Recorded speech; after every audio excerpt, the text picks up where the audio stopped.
Хочешь наши стикеры? Пиши комментарии, ставь лайки и получишь стикер-пак с нашими героями. И снова привет! Ставь лайк, если не хочешь, чтобы в твоем доме появились призраки. А я продолжаю рассказывать вам о темных сущностях нашего мира. И сейчас пора узнать, чем же закончилась история в мясном проезде. К такому ужасу я не был готов. Мертвый друг, непонятная старуха, которая каким-то образом смогла оставить царапины на наших руках в виде своего лица. Фальшивые воспоминания.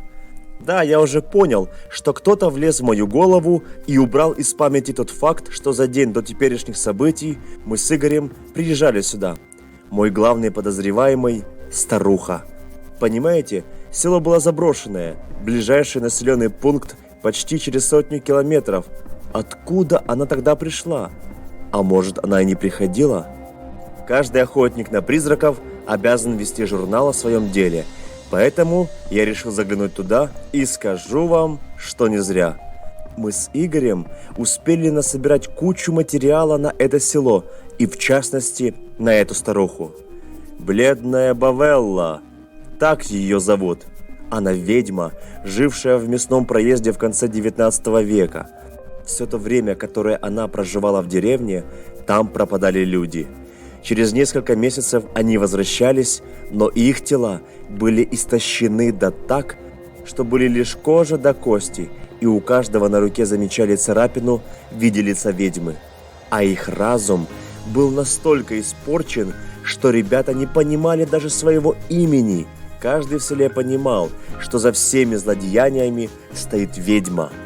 Но сколько раз люди с вилами и огнем не ходили к ней домой, то все равно не смогли обнаружить ни малейшего присутствия пропавших ребят. Каждого, кто хоть раз пытался убить ведьму, на следующий день находили мертвым. И никто даже не пытался сунуться в дом Бавеллы.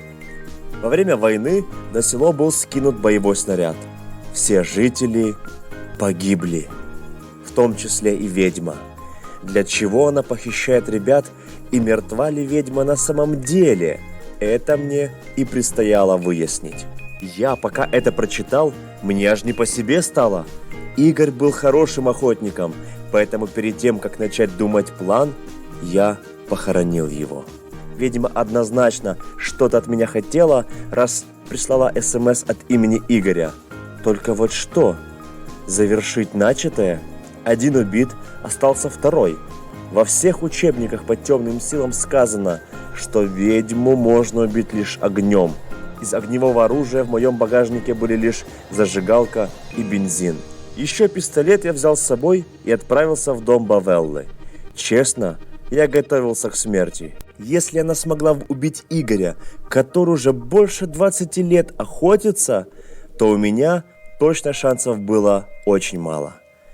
Я пришел в дом и, честно говоря, даже не знал, что там делать. Была всего лишь одна комната, в которой стоял котелок. Потом я услышал звуки с улицы, какие-то странные шаги. Я вышел посмотреть и мельком зацепил чей-то плащ. Я уже собирался пойти за ним, как вдруг я услышал позади себя чей-то голос. Такой потрепанный и старый, но очень нежный и милый. Как вы могли догадаться, старуха прочитала какое-то заклятие, и я полностью подчинялся ее приказам. Я был как будто загипнотизирован. Она отвела меня в дом. Котелок в данный момент активно кипел. Она сделала так, чтобы я подошел очень близко к кипящему сосуду. Я начал чувствовать, как мое тело ослабевало, но я ничего не мог с собой поделать. Бавелла подошла ко мне поближе, взяла нож и сделала порез на моей руке как раз на том самом месте, где было ее лицо. Это обряд, посвященный сатане. Таким образом, она показывала свою любовь к дьяволу, а с помощью метки на руках вела подсчет своих жертв. Напишите в комментариях, как вы считаете, сколько на ее счету уже было убитых людей, начиная с 19 века? Ответ вы узнаете в конце. Я понимал, что умираю. Еще пару минут, и от меня осталось только селфи в чате. Но в эту самую секунду я начал чувствовать запах бензина. Я посмотрел на пол и увидел небольшую лужу позади ведьмы, которая увеличивалась, и спустя секунд 10 уже был залит весь пол. Бавелла это заметила и сразу поняла, что происходит. Она попыталась выбежать из дому, но все двери и окна были крепко заперты. Я уже не мог держать себя на ногах и уже собрался падать, но все произошло так быстро, я даже не успел моргнуть, как меня потянуло вверх, и через пару секунд в дом залетела спичка. Меня спустили на пол и оттащили подальше от дома. Все, что я слышал и понимал в этот момент, это крики старухи, которая горела в своем доме. Хоть я и был в этот момент очень слаб, но все-таки смог увидеть того, кто меня спас. Это же был Игорь. Его плащ я видел возле дома старухи. Но как это возможно? В тот момент я наблюдал настоящее чудо. Справа от меня стоял Игорь, причем живой и невредимый. А слева из закрытой могилы вылез еще один Игорь. Все оказалось очень просто. Помните, я вам рассказывал про добрых призраков? Так вот, знакомьтесь, добрый оборотень по имени Франки. Большой радости убить оборотня не так легко, как человека. Поэтому Игорь решил обхитрить старуху и послал вчера вместо себя Франки. Старуха его якобы убила. В этот момент я смог сбежать и сел в свою машину, где меня уже поджидал настоящий Игорь. Он вколол мне в шею препарат, который стер у меня из головы весь вчерашний день и поместил ложные воспоминания. Вот так вот, друзья. До Игоря мне, конечно, еще расти и расти, но я очень рад, что он оказался жив.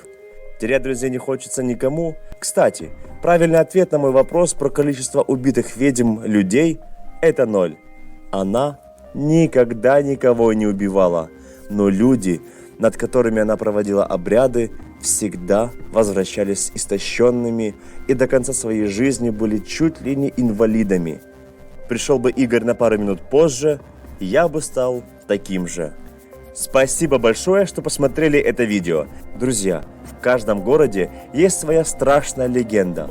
Напишите в комментариях, какая легенда ходит по вашему городу. Самая жуткая, но интересная история будет закреплена в комментариях. Подписывайся на канал, ставь лайки и до скорой встречи.